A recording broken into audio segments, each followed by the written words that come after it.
تو آئیے آج ایک ایسے منظر سے بات شروع کرتے ہیں جو کسی بھی ڈرامائی فلم کے کلائمیکس جیسا لگتا ہے۔ بالکل۔ آپ تصور کریں کہ ایک پہاڑ کی چوٹی ہے، ایک طرف 450 لوگوں کا ہجوم ہے جو اپنے وقت کے سب سے طاقتور پیغمبر مانے جاتے ہیں، جی۔ اور دوسری طرف صرف ایک تنہا شخص کھڑا ہے، نہ کوئی فوج، نہ کوئی تلوار، کچھ بھی نہیں، بس ایک چیلنج ہے، اور آج فیصلہ ہونا ہے کہ سچا خدا کون ہے۔ اور یہ منظر اس لیے بھی زیادہ حیران کن ہے کہ جس قوم کے سامنے یہ سب ہو رہا تھا، یعنی بنی اسرائیل، وہ کوئی عام قوم نہیں تھی۔ اچھا۔ یہ وہ لوگ تھے جنہوں نے اپنی آنکھوں سے معجزات دیکھے تھے۔ مطلب انہوں نے سمندر کو 2 حصوں میں بٹتے دیکھا، اپنے سب سے بڑے دشمن فرعون کو اس میں ڈوبتے دیکھا تھا۔ آسمان سے منو اور سلوا بھی تو انہی پر اترا تھا۔ جی بالکل، ان کی تو پوری تاریخ ہی غیر معمولی واقعات سے بھری پڑی تھی۔ ہم اس حال تک پہنچی کیسے؟ ایک ایسی قوم جسے اللہ نے اتنی نعمتوں سے نوازا، وہ اپنے رب کو بھول کر پتھر کے بے جان بتوں کے آگے کیسے جھک گئی؟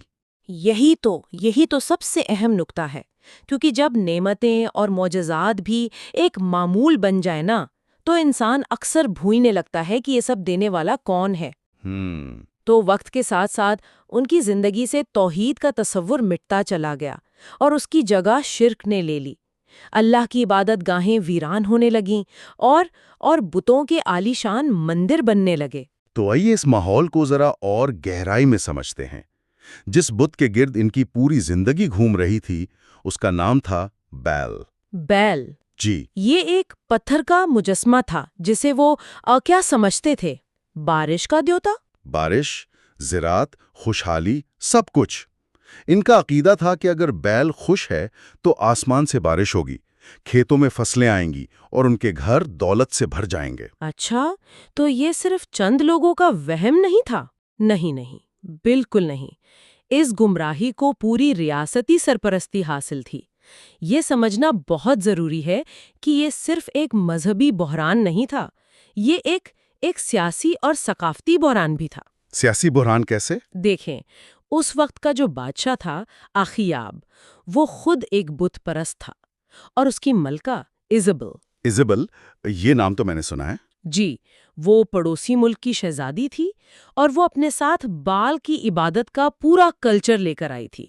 تو یہ ایک سیاسی اتحاد کا نتیجہ تھا جس نے بنی اسرائیل کی پوری تہذیب کو خطرے میں ڈال دیا تھا۔ اچھا، تو ملکہ اپنے مذہب کو سرکاری مذہب کے طور پر مسلط کر رہی تھی؟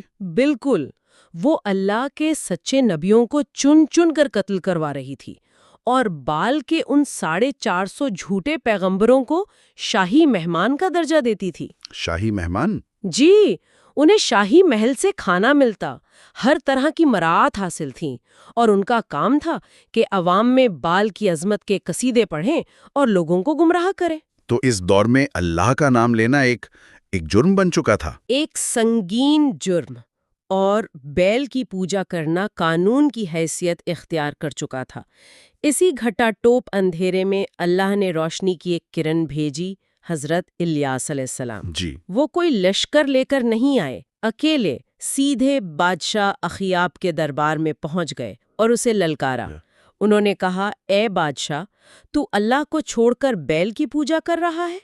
اللہ کی طرف لوٹا، ورنہ عذاب آنے والا ہے۔ آپ اس جرت کا اندازہ لگائیں، ایک ایسے بادشاہ کے سامنے کھڑے ہو کے یہ کہنا، جس کی ملکہ اللہ کے نبیوں کو قتل کروا رہی ہو، یہ غیر معمولی ہمت کی بات تھی۔ بادشاہ نے یقیناً ہنس کر مذاق اڑایا ہوگا۔ بالکل، کہا ہوگا، کون سا اللہ؟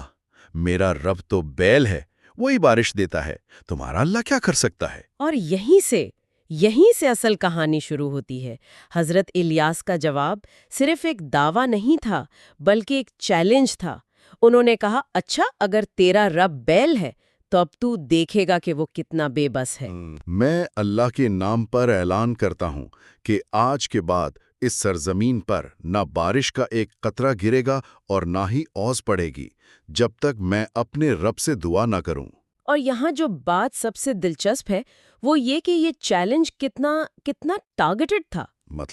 مطلب انہوں نے کوئی اور معجزہ نہیں مانگا، سیدھا بال کی خدائی پر حملہ کیا۔ اگر بال واقعی بارش کا دیوتا تھا تو یہ اس کے لیے اپنی طاقت ثابت کرنے کا بہترین موقع تھا۔ صحیح، یہ ایک براہ راست مقابلہ تھا۔ جی، جس میں بال کی پوری ساخت داؤ پر لگ گئی تھی۔ اور پھر وہی ہوا جس کا اعلان کیا گیا تھا۔ ایک دن گزرا، 2 دن گزرے، مہینے گزر گئے، پھر سال گزر گئے۔ آسمان جیسے پیتل کا بن گیا تھا، ایک بوند تک نہ برسی۔ 3 سال؟ 3 سال! کھیت سوکھ کر کانٹا بن گئے، فصلیں جل گئیں، ندیاں اور چشمے خشک ہو گئے۔ ایک ہولناک قحط نے پوری قوم کو اپنی لپیٹ میں لے لیا۔ اور وہ 450 شاہی پیغمبر، وہ روز بال کے مندر میں جا کر چیختے چلاتے، اپنی رسمیں ادا کرتے، مگر آسمان خاموش رہا۔ 3 سال بہت لمبا عرصہ ہوتا ہے۔ جی۔ اس دوران لوگوں کے دلوں میں شک نے جوڑیں پکڑنا شروع کر دی ہوں گی۔ وہ سوچتے ہوں گے کہ ہمارا بارش کا دیوتا کہاں ہے؟ وہ ہمیں اس عذاب سے کیوں نہیں بچا رہا؟ شاید الیاس کا اللہ ہی سچا ہے۔ بالکل، یہ ایک نفسیاتی جنگ بھی تھی جو وقت کے ساتھ ساتھ حضرت الیاس جیت رہے تھے۔ 3 سال بعد جب قحط اور بھوک نے قوم کی کمر توڑ دی، تب اللہ کے حکم سے حضرت الیاس واپس آئے۔ جی، انہوں نے بادشاہ کو پیغام بھیجا، اب بہت ہو چکا، اپنے بیل کے تمام 450 پیغمبروں کو اور پوری قوم کو کوہ کربل پر جمع کرو۔ آج فیصلہ ہو کر رہے گا کہ سچا رب کون ہے۔ اور بادشاہ نے سوچا ہوگا کہ یہ بہترین موقع ہے، ایک تنہا آدمی کو پوری قوم کے سامنے شکست دے کر ہمیشہ کے لیے اس قصے کو ختم کر دیا جائے۔ چنانچہ وہ دن آ گیا۔ پورا ملک اس تاریخی مقابلے کو دیکھنے کے لیے پہاڑ پر جمع تھا۔ کیا ماحول ہوگا وہاں کا؟ وہی تو، ایک طرف شاہی سرپرستی میں 450 پیغمبروں کا لشکر شان و شوکت کے ساتھ کھڑا ہے، اور دوسری طرف ایک تنہا بے یار و مددگار شخص۔ حضرت الیاس نے ہجوم کی طرف دیکھ کر بلند آواز میں کہا، اے لوگو، تم کب تک 2 کشتیوں میں سوار رہو گے؟ یہ بہت بڑا سوال تھا۔ اگر اللہ سچا رب ہے تو اس کی پیروی کرو، اور اگر بال سچا ہے تو اس کے پیچھے چلو۔ آج دودھ کا دودھ اور پانی کا پانی ہو جائے گا۔ اور مقابلے کا اصول اتنا صاف، سادہ اور منصفانہ تھا کہ کوئی اس پر اعتراض کر ہی نہیں سکتا تھا۔ کیا اصول تھا؟ حضرت الیاس نے اعلان کیا کہ 2 قربانیاں تیار کی جائیں گی، ایک بال کے نام پر، ایک اللہ کے نام پر۔ لکڑیاں رکھی جائیں گی مگر آنکھ کوئی نہیں لگائے گا۔ اچھا۔ تم اپنے دیوتا کو پکارو اور میں اپنے رب کو پکاروں گا۔ جس کا خدا آسمان سے آگ بھیج کر قربانی کو قبول کر لے، وہی سچا رب ہے۔ واہ! پوری قوم نے جب یہ سنا تو وہ چیخ اٹھے، یہ بالکل صحیح بات ہے، یہی انصاف ہے۔ جی۔ تو پہلے بال کے 450 پیغمبروں کی باری آئی۔ انہوں نے اپنی قربانی تیار کی اور صبح سے پکارنا شروع کیا، اے بال ہماری سن، اے بال جواب دے۔ وہ چیختے رہے، چلاتے رہے، ناچتے رہے، مگر دوپہر ہو گئی اور کوئی جواب نہیں آیا۔ پھر حضرت الیاس نے طنز بھی تو کیا تھا۔ جی، اور یہ طنز بھی ان کے یقین کی گواہی دے رہا تھا۔ انہوں نے کہا، شاید تمہارا دیوتا سو رہا ہے یا کسی سفر پر نکل گیا ہے، ذرا اور زور سے پکارو۔ یہ سن کر تو جیسے ان کی غیرت جاگ گئی، وہ اور جنون سے چیخنے لگے۔ انہوں نے اپنی رسموں کے مطابق تلواروں اور چھریوں سے اپنے جسموں کو کاٹنا شروع کر دیا، یہاں تک کہ وہ لہو لہان ہو گئے۔ مگر شام ڈھل گئی، سورج غروب ہونے لگا، لیکن آسمان ویسے کا ویسا ہی خاموش تھا۔ ان کی ناکامی سب پر عیاں ہو چکی تھی۔ ان کا پورا ڈرامہ ختم ہو چکا تھا۔ اب باری تھی اس ایک تنہا شخص کی۔ جی۔ اب حضرت الیاس کی باری آئی۔ انہوں نے بہت سکون اور وقار کے ساتھ آگے بڑھ کر بنی اسرائیل کے 12 قبیلوں کی نمائندگی کے طور پر 12 پتھر اٹھائے اور ان سے ٹوٹی ہوئی قربان گاہ کو دوبارہ تعمیر کیا۔ اور یہ 12 پتھروں کا استعمال ایک گہرا علامتی عمل تھا۔ کیسے؟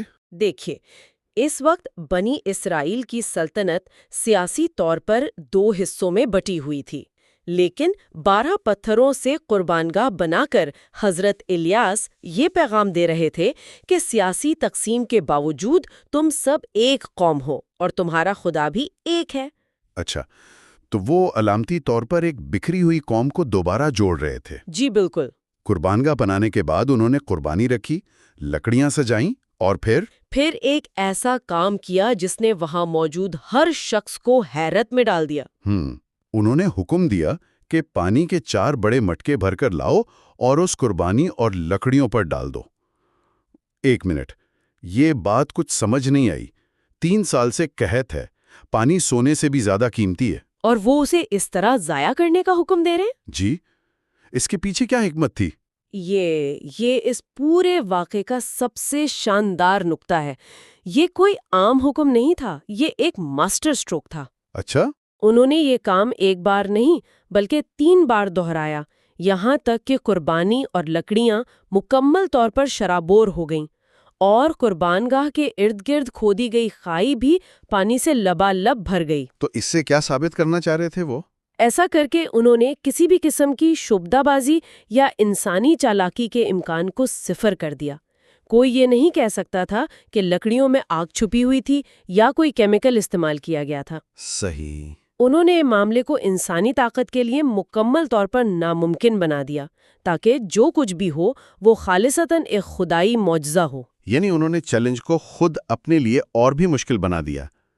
اب سب کچھ تیار تھا۔ حضرت الیاس نے آسمان کی طرف ہاتھ اٹھائے اور ایک مختصر مگر پر اثر دعا کی۔ جی، اے ابراہیم، اسحاق اور یعقوب کے رب، آج سب پر ظاہر کر دے کہ تو ہی اسرائیل کا سچا خدا ہے اور میں تیرا بندہ ہوں اور یہ سب تیرے ہی حکم سے کر رہا ہوں۔ اے اللہ، ان کی دعا سن لے تاکہ یہ لوگ جان لیں کہ تو ہی رب ہے اور تو ہی ان کے دلوں کو اپنی طرف پھیرنے والا ہے۔ دعا کے الفاظ ختم ہوتے ہی آسمان سے آگ کا ایک شعلہ اترا۔ اور یہ کوئی معمولی آگ نہیں تھی، ایسی شدید اور تیز آگ تھی کہ اس نے نہ صرف قربانی اور گیلی لکڑیوں کو بلکہ ان 12 پتھروں، مٹی اور کھائی میں موجود سارے پانی کو بھی ایک لمحے میں جلا کر بھاپ بنا دیا۔ جی، یہ منظر دیکھ کر ہزاروں لوگوں کا ہجوم جو اب تک خاموش تماشائی بنا ہوا تھا، ہیبت اور خوف سے سجدے میں گر پڑا اور ایک زبان ہو کر چیخ اٹھا، اللہ ہی سچا رب ہے، اللہ ہی سچا رب ہے۔ اس ایک لمحے میں باطل کی 450 شمعیں بجھ گئیں اور حق کا ایک چراغ پوری وادی پر روشن ہو گیا۔ اور موجر یہیں ختم نہیں ہوا۔ نہیں، بالکل نہیں۔ اس واقعے کے فوراً بعد جس آسمان نے 3 سال سے ایک بوند نہیں برسائی تھی، اس پر ایک چھوٹا سا بادل نمودار ہوا، اور وہ دیکھتے ہی دیکھتے پھیل گیا۔ اور پھر موسلا دھار بارش شروع ہو گئی۔ خشک زمین سیراب ہو گئی اور قوم کو یقین ہو گیا کہ بارش دینے والا بال نہیں بلکہ اللہ ہے۔ تو اس ساری کہانی کا اس کا اصل صدق کیا ہے؟ یہ صرف ایک حیرت انگیز معجزے کی داستان تو نہیں ہو سکتی۔ نہیں، بالکل نہیں۔ اس کے پیچھے گہرا پیغام ہے۔ پہلا پیغام تو بہت واضح ہے کہ جب انسان حق پر مضبوطی سے کھڑا ہو تو تعداد اور وسائل کی کوئی اہمیت نہیں رہتی۔ ایک شخص کا سچا یقین 450 لوگوں کی منظم گمراہی پر بھاری پڑ سکتا ہے۔ جی، لیکن اگر ہم اسے ایک بڑے اور وسیع تناظر میں دیکھیں تو بال صرف پتھر کا ایک بت نہیں تھا۔ بال دراصل ہر اس چیز کی علامت ہے جسے انسان اللہ سے بڑھ کر طاقت کا سرچشمہ سمجھنے لگتا ہے۔ یہ ایک بہت گہری بات ہے۔ یعنی آپ یہ کہہ رہی ہیں کہ بال آج بھی موجود ہے، بس اس کی شکلیں اور نام بدل گئے ہیں۔ یقیناً، آج کا بال کیا ہے؟ یہ ہر وہ چیز ہے جس پر ہم اپنی امیدیں اور اپنا بھروسہ اللہ سے زیادہ کرنے لگتے ہیں۔ کچھ لوگوں کے لیے یہ دولت کا بال ہے۔ وہ سمجھتے ہیں کہ پیسہ ہی ہر مشکل حل کرے گا، یہی سیکیورٹی دے گا۔ جی، کچھ کے لیے یہ طاقت اور عہدے کا بال ہے۔ انہیں لگتا ہے کہ اقتدار ہی سب سے بڑی حقیقت ہے۔ کچھ کے لیے یہ ٹیکنالوجی کا بال ہے، اچھا۔ جو یہ وہم دلاتی ہے کہ انسان اب ہر چیز پر قابو پا سکتا ہے۔ اور ان جدید بل کی پوجا کروانے کے لیے آج بھی 450 نہیں بلکہ لاکھوں جھوٹے پیغمبر موجود ہیں۔ بالکل، میڈیا، اشتہارات، سوشل میڈیا انفلوئنسرز جو ہمیں دن رات یہی سکھاتے ہیں کہ خوشی اور کامیابی انہی بتوں کے آگے جھکنے میں ہے۔ بالکل ٹھیک۔ اور سب سے دلچسپ بات یہ ہے کہ بائل کا بنیادی وعدہ کیا تھا؟ کنٹرول۔ یعنی تم مجھے پوجو، میں تمہیں بارش دوں گا، یعنی تمہاری معیشت پر کنٹرول دوں گا۔ آج کے بائل بھی ہمیں کنٹرول کا وہم ہی بیچتے ہیں۔ یہ واقعہ ہمیں یاد دلاتا ہے کہ جب بھی انسان اپنی تقدیر کا کنٹرول اللہ کے بجائے کسی خود ساختہ خدا کے ہاتھ میں دینے کی کوشش کرتا ہے تو نتیجہ قحط ہی نکلتا ہے۔ چاہے وہ روحانی قحط ہو، اخلاقی قحط ہو یا ذہنی سکون کا قحط۔ جی، اور آخر میں آگ آسمان سے ہی اترتی ہے اور فیصلہ کر دیتی ہے۔ سچائی آخر کار غالب آ کر رہتی ہے، چاہے باطل کتنا ہی منظم اور طاقتور کیوں نہ نظر آئے۔ یہ واقعہ ہمیں دعوت دیتا ہے کہ ہم بھی اپنی زندگیوں کے کوہ کرمل پر کھڑے ہو کر ایک فیصلہ کریں۔ بالکل۔ حضرت الیاس کا سوال آج بھی اتنا ہی اہم ہے۔ تم کب تک 2 کشتیوں میں سوار رہو گے؟ یہ کہانی واقعی ہمیں ایک بہت اہم سوال پر سوچنے کے لیے چھوڑ جاتی ہے۔ اور وہ سوال یہ ہے کہ کیا ہم نے بھی اپنی زندگیوں میں انجانے میں کوئی بال تو نہیں بنا رکھے؟ جب ہماری زندگی میں خشک سالی آتی ہے، جب کریئر میں مشکلات آتی ہیں، جب رشتے ٹوٹتے ہیں، جب صحت جواب دے جاتی ہے، تو ہماری پہلی پکار، ہماری پہلی امید کس کی طرف ہوتی ہے؟ ہم کس کو پکارتے ہیں؟ یہ وہ سوال ہے جس کا جواب ہم میں سے ہر ایک کو اپنے دل کی گہرائیوں میں تلاش کرنا ہے۔